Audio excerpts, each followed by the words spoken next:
There is no human trafficking in Libya, and I've never seen that in Libya. There are criminal activities in order to feed oneself and to provide accommodation. But there is, of course, drug trafficking in Niger, Algeria, and even as far as Egypt. But now, involved in human trafficking are in the southern part of Libya, and they are Africans who are people smuggling. And you'll find that they try to draw or attract Africans to the region, and then they put them on the market. In fact, it's a trade that's going on. They come from Niger, Amasata, Benwali, and then they go on to the Mediterranean. So this is a fact. The camps do exist in Libya. IOM is not present in Libya, and I've never seen them in Libya. They came into the region. What IOM is doing is just studies and reports, etc. And the International Organization of Migration monitors this from a distance, but very surprised to see them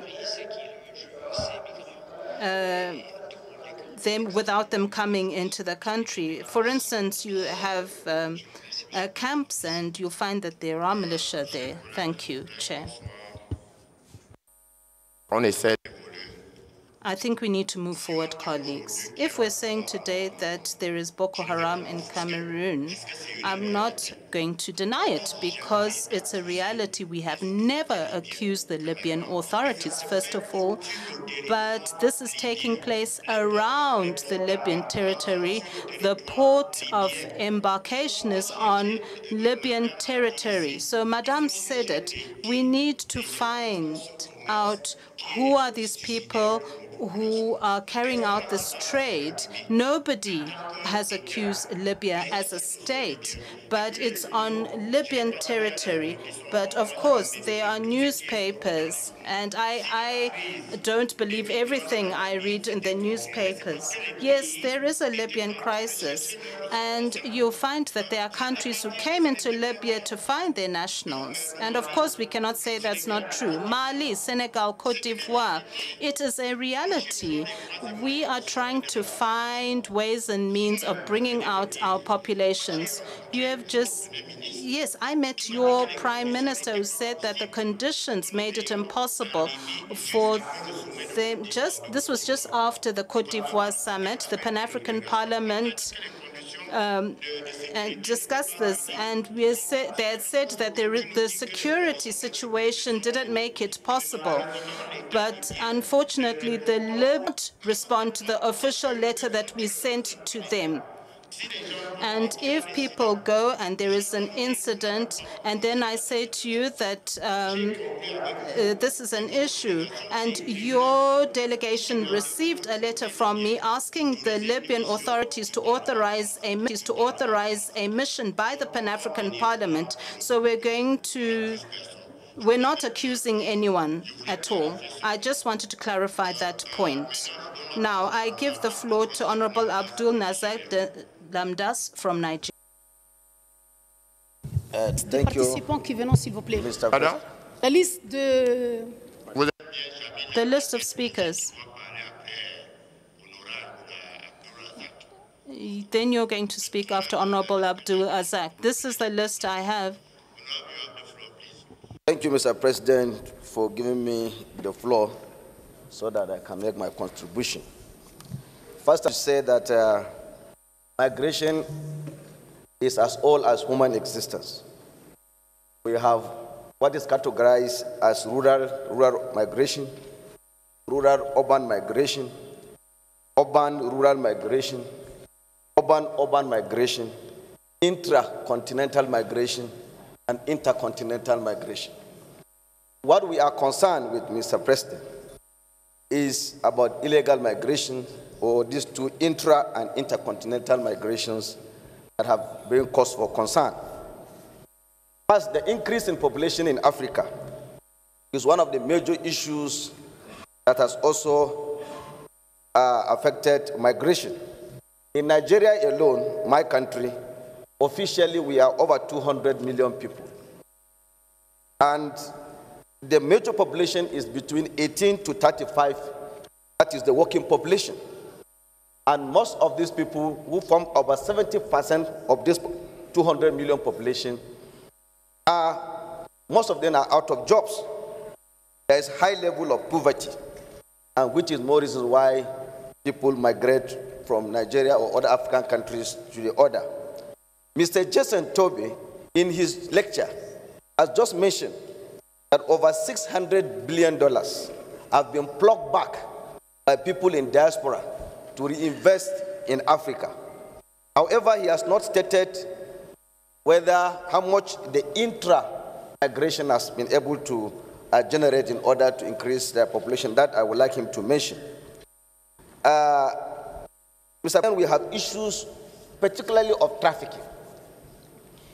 In Nigerian Parliament, our speaker had to make efforts to move to Italy to discuss with the speaker of Italy so that to see how we can reduce the level of migration. This trafficking, mostly our ladies, prostitution, and drug addicts have been moving around, and I believe most of these causes should be identified and addressed by national governments.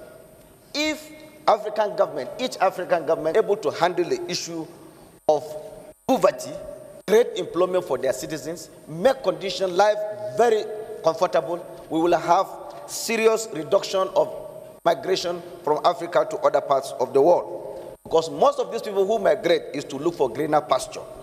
And unfortunately, there are some African countries, Mr. President, I will say that with seriousness, that have taken advantage of this poverty.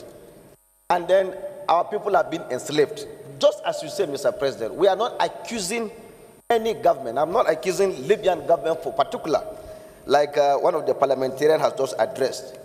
But Mr. President, I must say with seriousness that there are so many Nigerians that are trapped in Libya, and Nigeria had to take more than several planes to Nigeria. This is not a hearsay.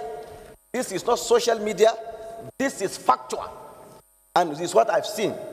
And I want to plead with my colleagues parliamentarians that are from Libya, that we are all Africans, we are brothers. In case they may not be aware, they should help us to identify who perpetrated this heinous act. Because I know, as a matter of fact, Libyan government may not do it on purpose. Just like in Nigeria, we also have criminals in Nigeria who do things that are not good. If we are in a position to help identify criminals within Nigeria that can deal with other issues, we will be of help. So I think we are not doing a PR job here to try to say it's very good. It's not about it. We are not doing any PR job here. What we are doing is identify issues the way they are. Last 3 days, I stood up in this plenary. I told you people that Nigerian delegation have not been respecting the issue. They have not been coming. I'm the only Nigerian that has been coming here. I'm a Nigerian. I shouldn't have said so.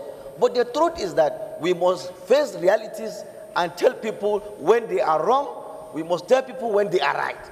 So this is a very serious matter that we will like the Libyan people to help us address the issue so that our people can live freely. We can be together as brothers. Even in those days when we used to trade, the Arab traders have been very, very enterprising. We have benefited from them. We have, in terms of businesses we've done together, I think we should be able to keep that kind of relationship. And I want to use this opportunity to tell the Pan-African Bureau, Parliament, the President and your Bureau to help us. We are not legislative parliament yet, but you can do more to see how we can be able to solve some of these issues around Africa in terms of so that we can be able to contribute that quota. That's my little contribution. Thank you so much. Thank you very much. And now I want to give the floor to Honorable Jamila, the beach kiss from Tunisia.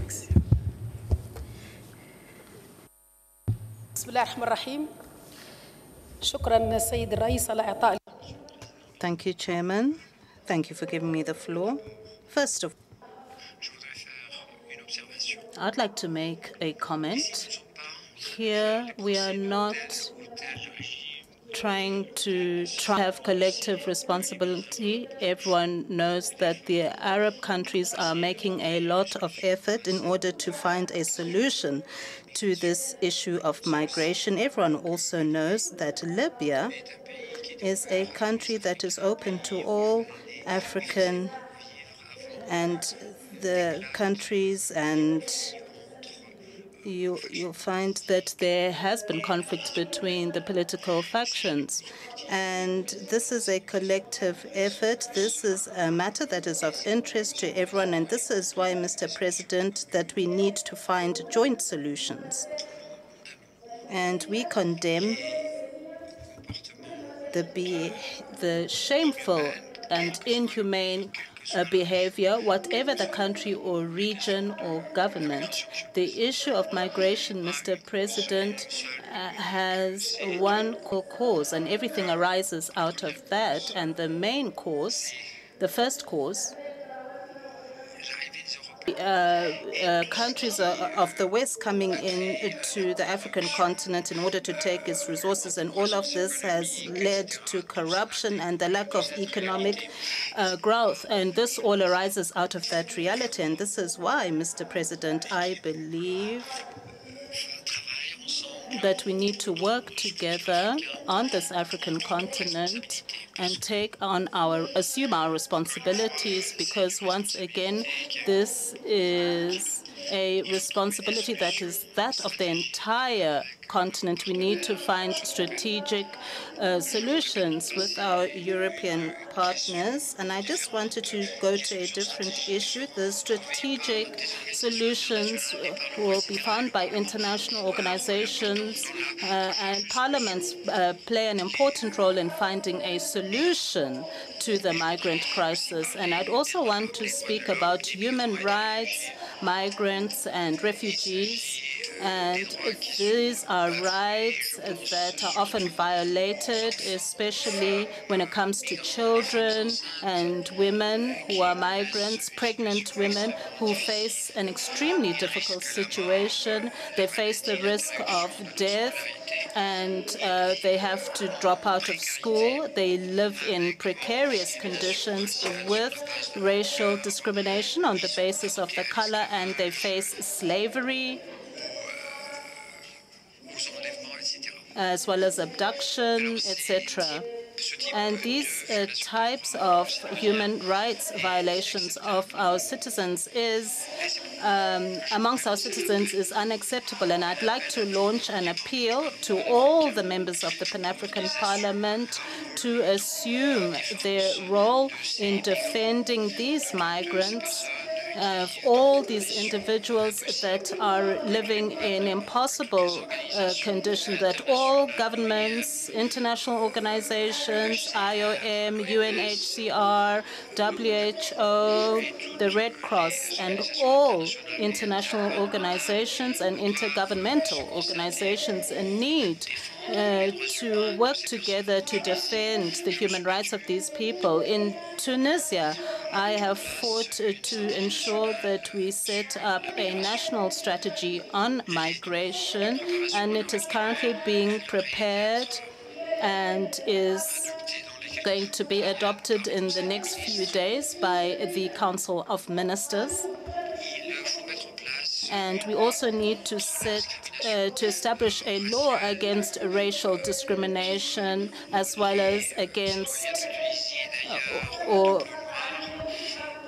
racial discrimination of those of our black brothers and sisters. And I work with all civil society organizations that specialize in the area of migration, and in order to try and improve the fate of these people. They have right to health, and often you'll find, and as well as education for their children.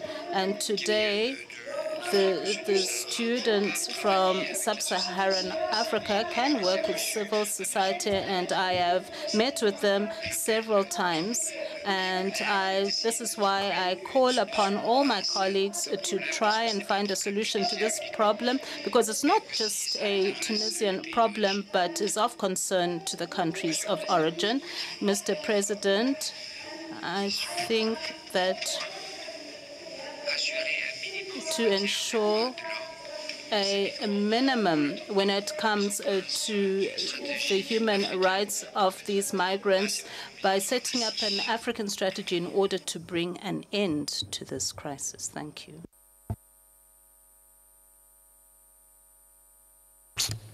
Je voudrais donner la parole à I'd like to give the floor to Honorable Miriam Oud Sata from Morocco.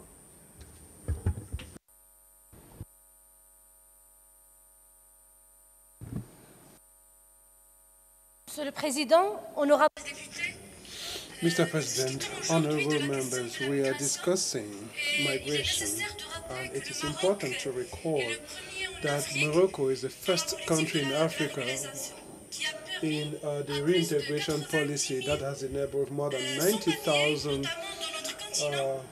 illegal migrants from our continent to be registered in the reintegration scheme introduced by Morocco in 2014. My country, under the aegis of His Majesty the King, sent food and medication to African brothers and sisters who were returned by other countries of the region. And I'm saying the operative word is other countries of the region, and also reassets its unflinching commitment to protect migrants and to ensure their reintegration and respect for them. And therefore it is up to members of Parliament of Africa to deal with this migration issue by dealing with it, addressing it through all its dimensions, including looking at this as an opportunity and not a challenge, as the King of Morocco, Mohammed VI, has said. Thank you very much. The floor now to the Honorable Ntachi Perrin of Lesotho, the Honorable Senator from Lesotho.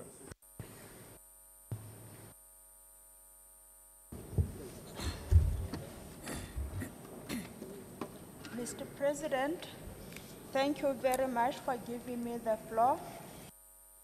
First and foremost, let me congratulate the presenters about the eloquent and comprehensive presentation that has just been presented before us.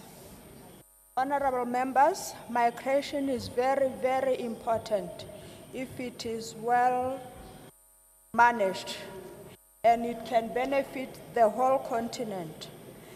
That is, if well managed, it can reduce human trafficking and drug dealers in our continent.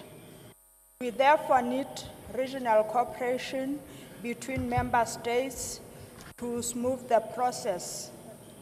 That is, to smooth the process, I'm saying this because there is too much bureaucracy for one to get the document that is needed.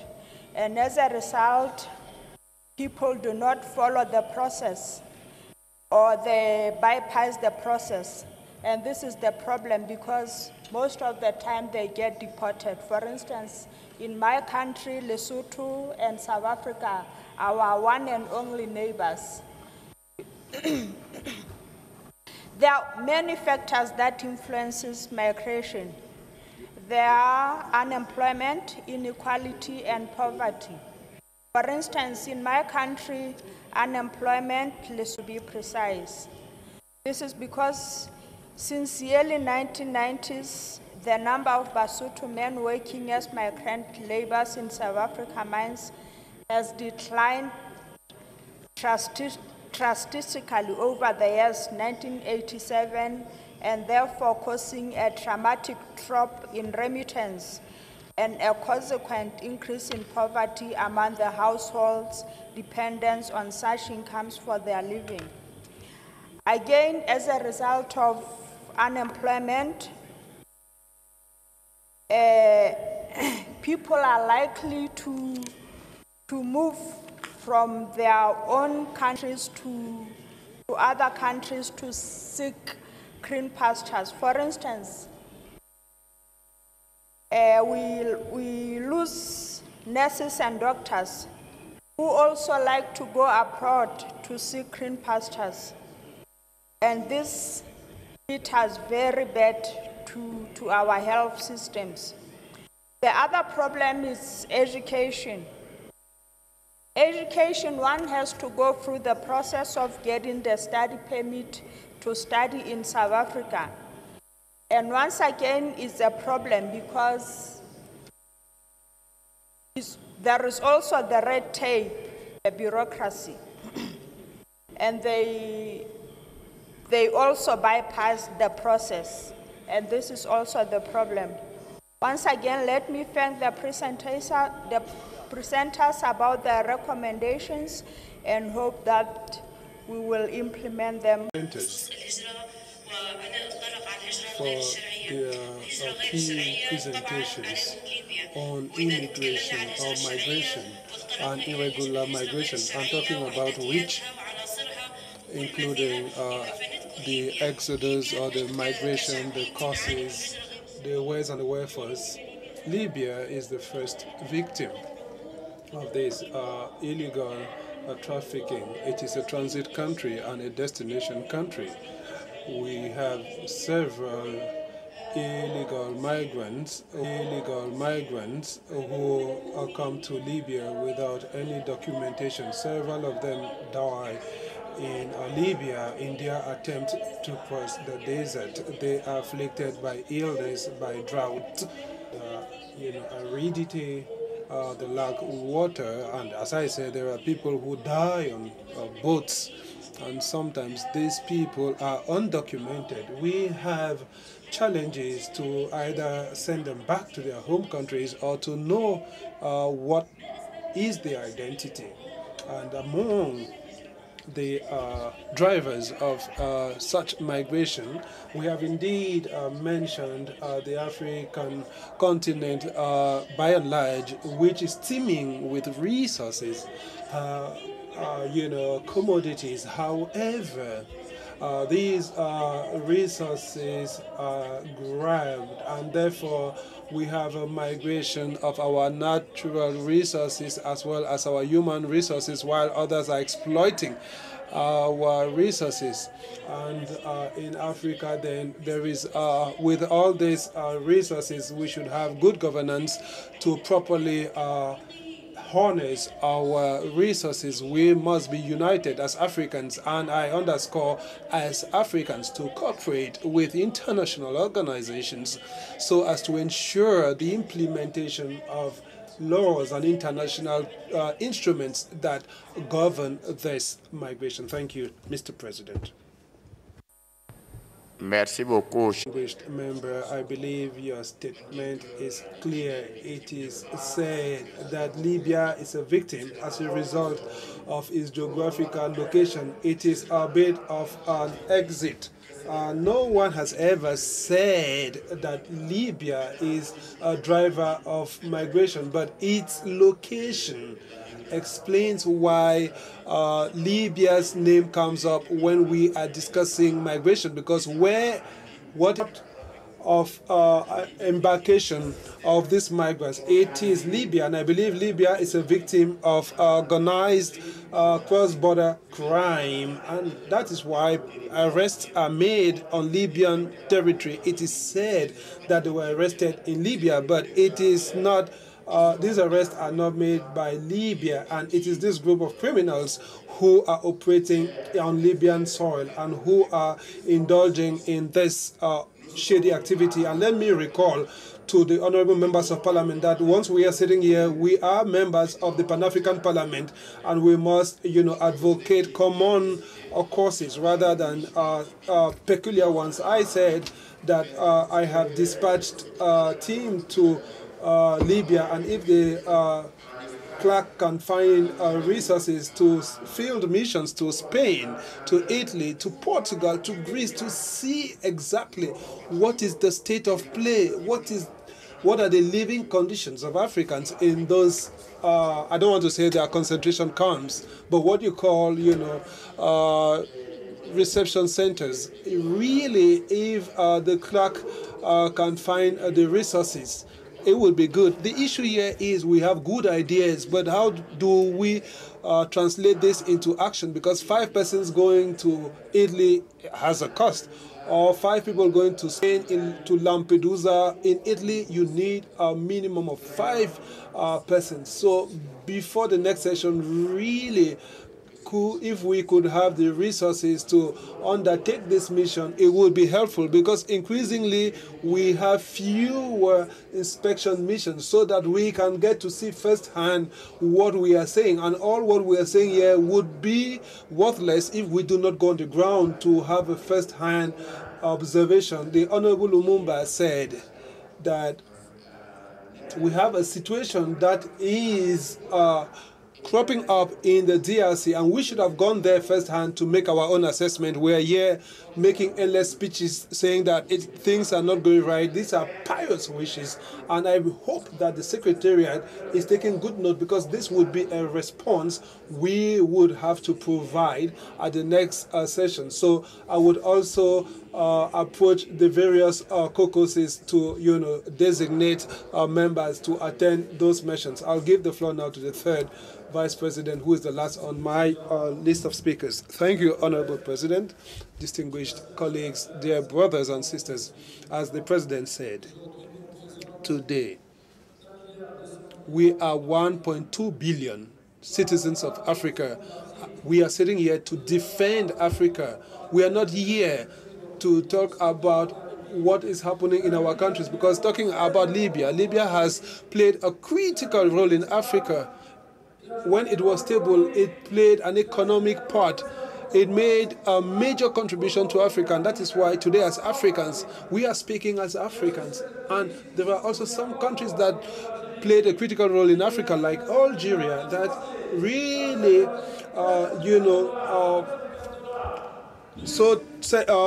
forgave the debt of Africa to the tune of $900 billion. And also you have Africans who were in Algeria to study. We are not talking about Algeria or another country. All I want to say is that we are Africans, and that hand in hand we should build Africa. Africa needs us. We need to work together to find solutions. It is true that today we are dealing with migration. Our brothers and sisters, as the President has said, are dying in the seas, going to Italy, going to France, to Greece, to Turkey. Today it is our duty.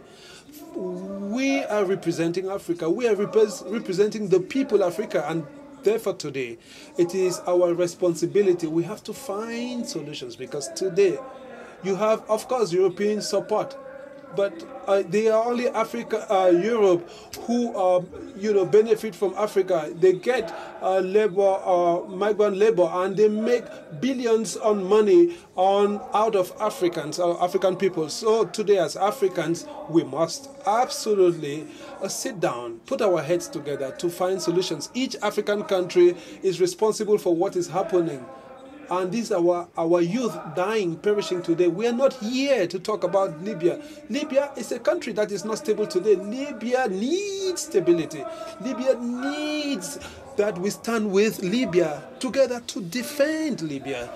Any African country, and together, hand in hand, we should speak in one voice as Africans. We must defend Africa, and each and every one of us, as a member of the Pan-African Parliament, must defend our beloved Africa. That is our duty, and thank you all. And my apologies. Thank you.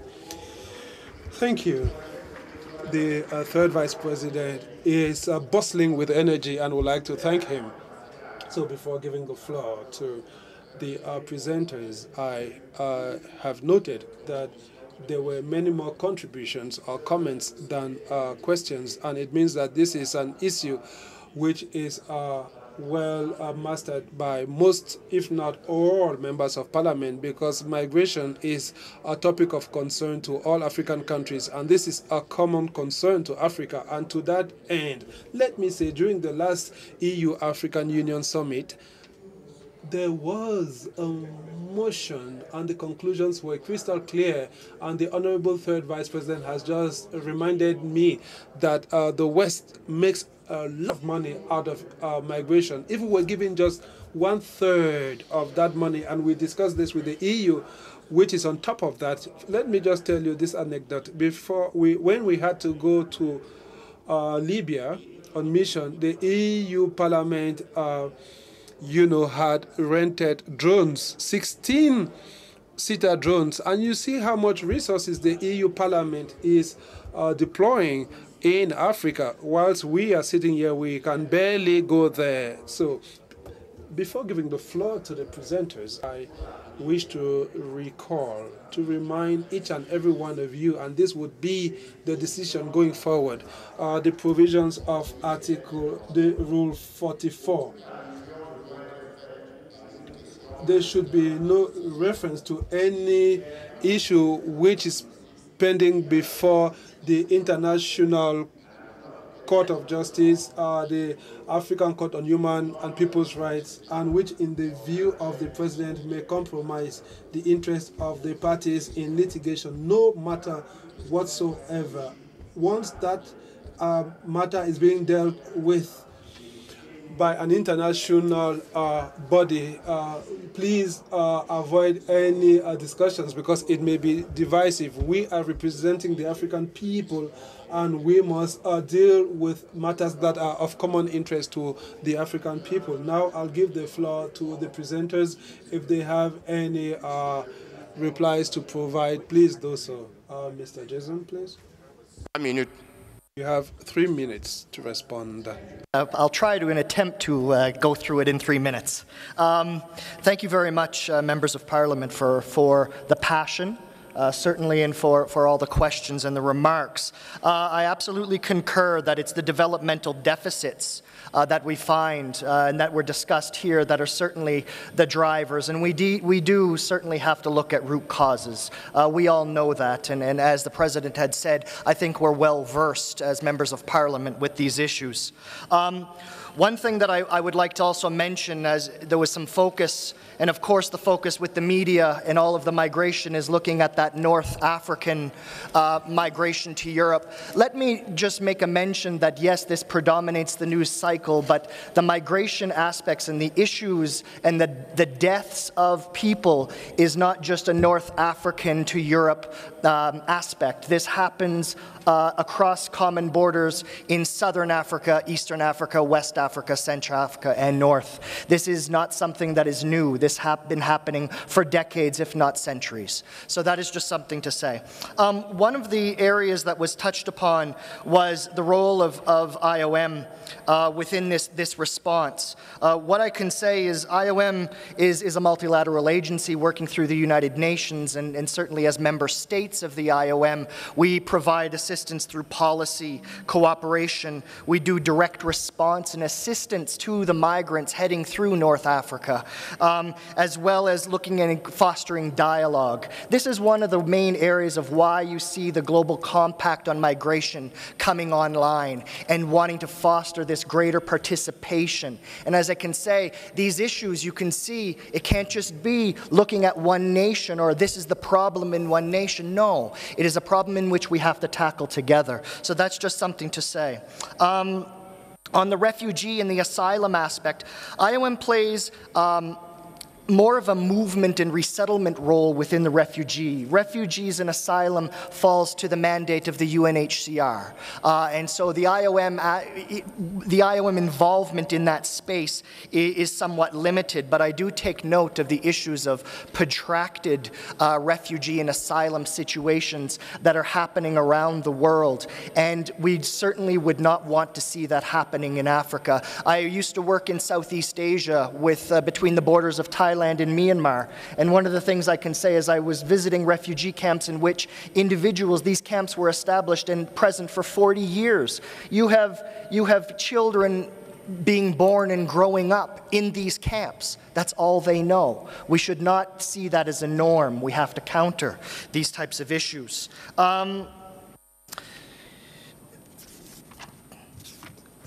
Other aspects I'm just going through.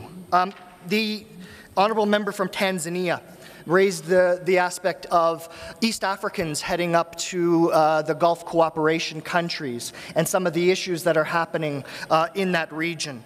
We are certainly cognizant of that. One thing I would like to say is the recruitment of individuals is tantamount, and one of the things that's needed is the regulation of private recruiters in the public system. I also would like to see what are the cooperation agreements that you have with the Gulf countries.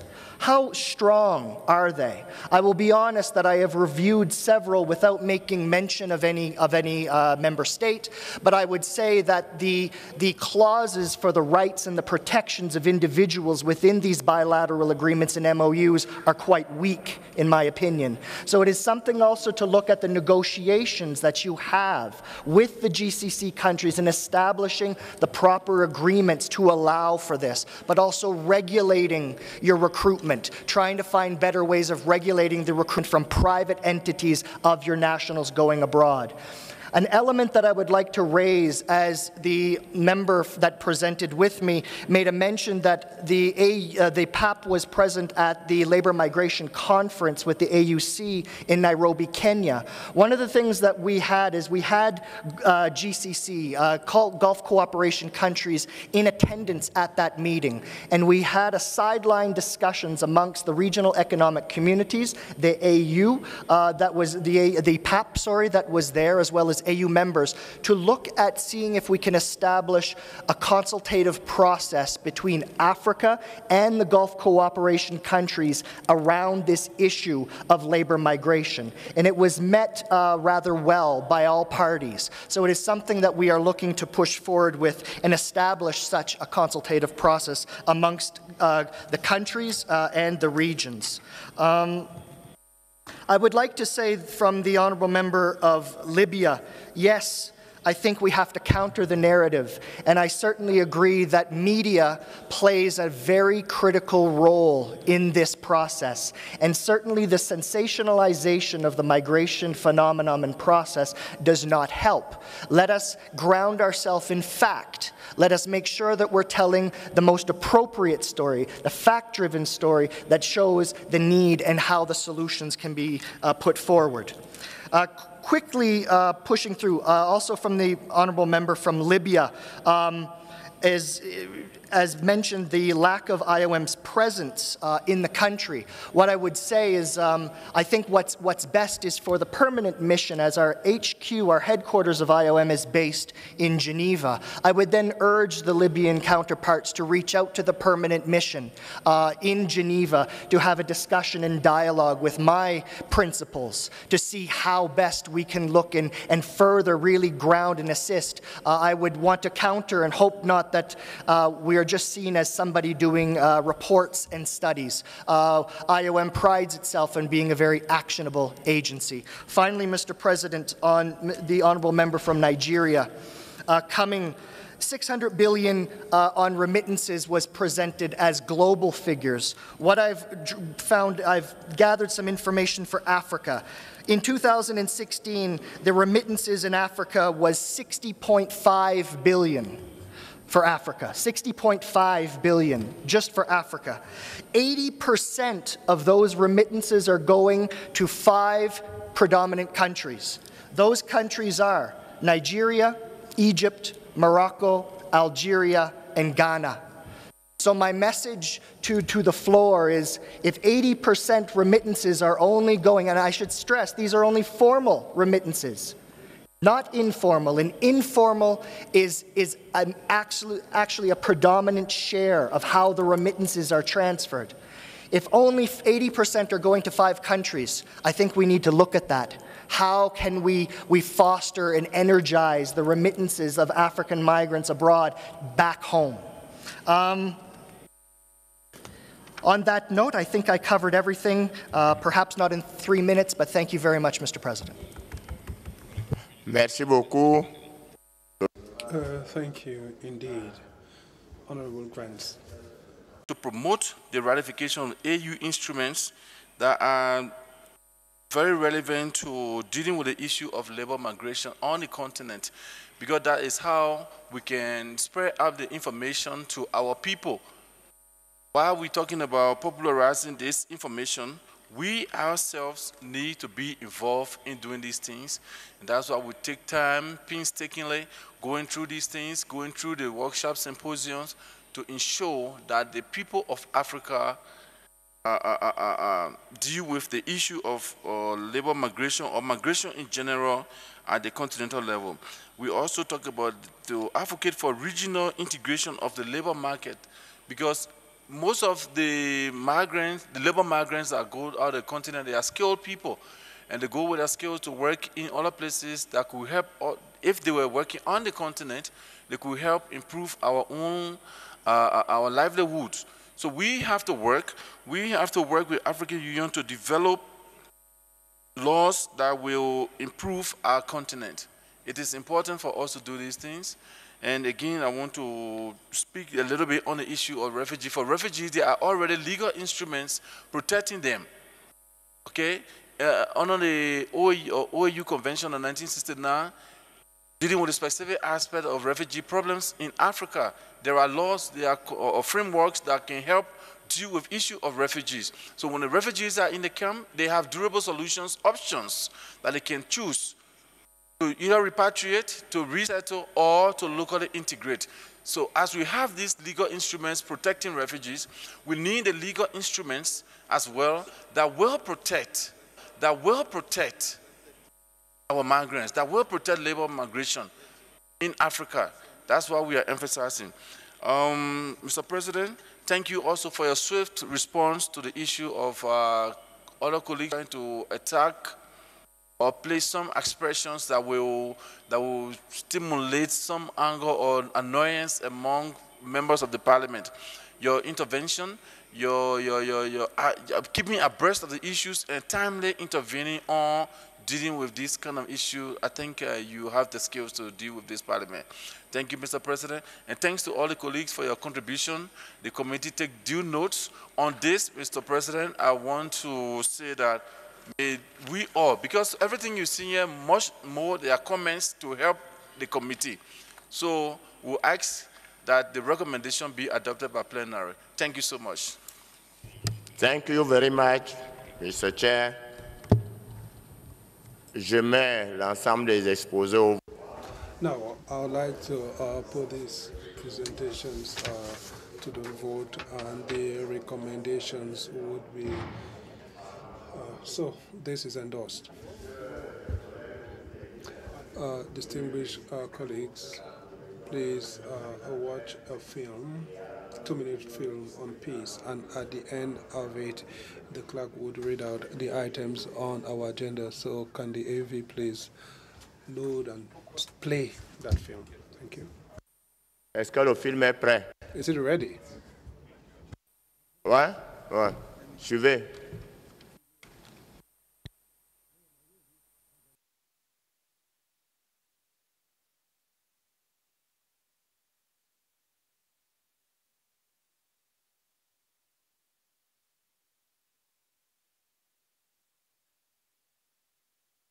Ah non, vidéo volume. Now can you increase the volume, please?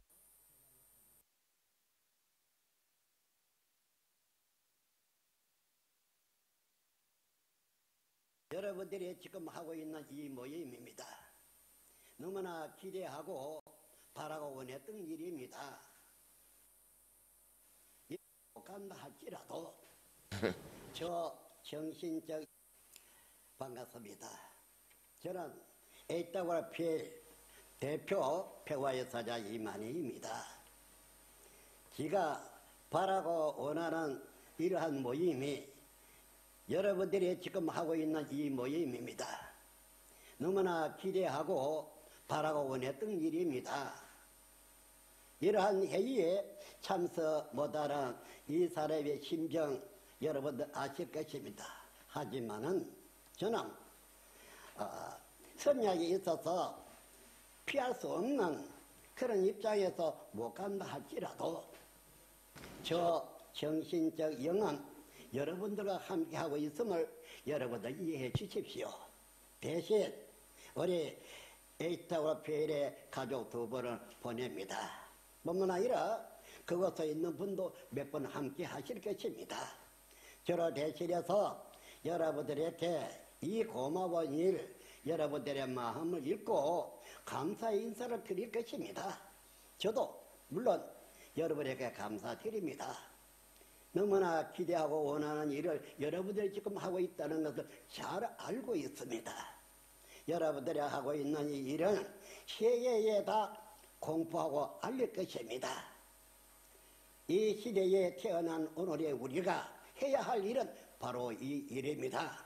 후대가 기다리고 바라고 원하는 것들도 오늘의 우리가 하고 있는 이 일입니다. 무엇이겠습니까? BPC 답으로 10조 38항입니다. 이거야말로 지구촌의 모든 가족들에게 해당되는 일이고 지구촌 모든 가족이 원하는 일이기에 이는 누구를 막론하고 이렇게 되어져야 할 것이며 원할 것입니다. 그래서 오늘날 우리가 BPC 답으로 통과함으로 해서 후대가 편안하고 안전하고 잘 살 수 있습니다. 이것은 우리가 이것을 해나가야 할 책임입니다. 그래서 우리가 해야 합니다. 그런 좋은 세상 만들어 후대에 유산이 될 때에 후대들은 오늘 이 일을 한 우리에게 영원히 잊지 아니할 것입니다. 영원한 감사를 할 것입니다. 이 지구촌이 이대로 가다가는 지구촌이 어떻게 날아갈는지 어떻게 알겠습니까? 그럴 수도 있습니다. 하기에 이러한 평화를 위해서 지구촌의 정정은 총치되어야 합니다. 후대가 바라고 원하는 건 말입니다. 우리가 해야 할 사명 말입니다. 이거는 꼭 해야 합니다. 여러분들 이 사람 이곳에서도 여러분들이 해야 하는 거 순간순간 하고 있는 모든 것을 눈으로 보고 마음으로 느끼겠습니다. 그리고 대신해서 보내는 우리 평화의 사자들이 여러분들에게 충만한 이해를 시키겠고 여러분에게 원하는 말을 해드릴 것입니다. 꼭 해야 합니다. 저는 아프리카 모든 가족들을 사랑합니다. 여러분들을 사랑합니다. 이 회의는 참으로 기대했던 일입니다. 너무나 고맙고 아주 감사합니다. 여러분들 결코 우리가 해냅시다. 그러면 이제 우리는 유엔에다 총회에다가 이 일을 디베이트했다고 대한 것을 상징할 것입니다. 아프리카뿐만 아니라 지구촌 곳곳에 우리 평화의 사자들이 나가서 이 일에 운동을 하고 있습니다. 하기에 단 한 사람도 전쟁을 원하는 사람은 없습니다. 다 평화를 원하고 있습니다. 이럴 때에 우리는 이 일을 정리해 나가고 많은 사람에게 알려줘야 합니다. 서럽고 고통스러운 세계가 아닌 평화의 세계 말입니다. 나가원의 세계로 이제 바꾸어 가야 할 때가 되었습니다. 정말 여러분을 감사합니다. 그리고 여러분의 회의의 그 내용들이나 여러분의 그 모습들을 여기서라도 온 세계에 다 알릴 것입니다. 만반의 준비가 되어 있습니다. 정말 준비가 되어 있습니다. 여러분들 이번에 참석 못한 이 사람 입장 생각하시고 용서하십시오. 그렇다고 해서 마음은 안 가고 있는 것이 아닙니다. 여러분들과 함께 있습니다. 여러분들 감사합니다. 정말 감사합니다. 그들의 고귀한 노력에 정말 감사를 보냅니다. 찬사를 보냅니다. 여러분들 이제 이 회의에 결정하시고 다 지지하신 것을 믿습니다. 그리고 좋은 세상 기대하겠습니다. 우리는 하나입니다. 정말 하나입니다. 위와 원! 이렇습니다. 감사합니다. Merci beaucoup, Monsieur le Secrétaire Général. Thank you very much. Mr. Clark, would you please make your announcements? Thank you, Mr. President. Members of the Committee on Rules, Privileges, and Discipline are invited for a brief meeting today after the plenary adjourns. As stated yesterday, we just want to remind members that the activities that are happening tomorrow, and starting from today, actually, the visit to the Kigali Genocide Memorial will be from 2:30. And there will be groups. I think we circulated the documents for people to register. Today morning, there will be participation in community walk from 7:30 to 10 o'clock. There have been 2 sites identified by the host delegates, which is Gikomera in the Gasabo district and Gahanga in Kisukiri district. On the same day, there will be a guided tour to the city of Kigali, which is in partnership with the Rwanda Development Board, and this will take place from 4 p.m. to 7 p.m. Give an opportunity to the delegates to visit other places and also shopping places. There will be a farewell drink in honor of participants at the end of the session at the exhibition village. This will be also announced towards the end of our session. On Saturday, there will be also an AU-IBA workshop to sensitize members of the Committee on Agriculture on the animal welfare strategy for Africa and the animal platform. This is happening from 9 a.m. to 5 p.m. here in this hall. The Caucus on Youth will hold a meeting in Lemigo from 2 to 5 p.m. tomorrow as well. These were the announcements, honorable members. Thank you. Dear colleagues, I would like to invite you, those who are available, to participate in the citizen experience. This is an experience we are going to discover together. If you are available and if you are in good health, you are invited. In spite of my health, I will go there. Is this a point of order? This is a clarification I would like to have. The clerk said that there will be a list circulated for the trip. But that was circulated yesterday. All you have to do now is to come and collect us from our hotels. When are we going to leave the hotels?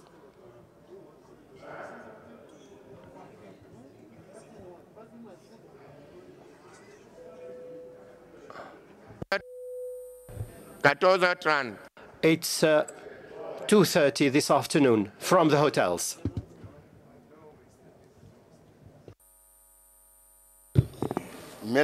Tomorrow morning. Black. Mais quel est ce secrétaire qui est toujours très dispersé comme ça là? And what about tomorrow morning? Sorry, Excellencies, there was a correction message coming. Mais vous êtes tout le temps dispersé. Vous ne me suivez. You are always doing different things at the same time, and you are not following me. Thank you. Sorry, tomorrow's meetings in the community walk starts from 7:30 to 10 o'clock for the participation in the community walks. The AU-IBA meeting is taking place from 10 a.m. to 5 p.m. and this is at the KCC here. The caucus on youth will start from 2 p.m. to 5 p.m. The meeting of the Committee of Rules is taking place immediately after this session and will be here in this meeting hall from 12:30 to 1:30. Those were the announcements. Oui, Maître Ward, c'est quoi, une motion? Is this on a point of order? Mr. President, I simply, following the presentation of the program made by the clerk, I would like to go back to a request that had been made by the Ad Hoc Committee in relation to the program that was planned for the Ad Hoc Committee on Rules. Yesterday, I had, on the sideline of the meeting, I talked to indicate that a report was submitted to the Ad Hoc Committee, and it was sent directly to the African Union. This is strange to us, because when I talked to the Vice President, we do not know about the fate of this ad hoc committee. The members of this committee who were duly appointed during this meeting. So we really need to know about the status. We have not heard a single word on the matter. So we will need to see how is the current status at the moment. The afternoon meeting will be a meeting of the Ad Hoc Committee. I'm working on this to give a new mission that has not been able to achieve the set objective. I will reconstitute this committee.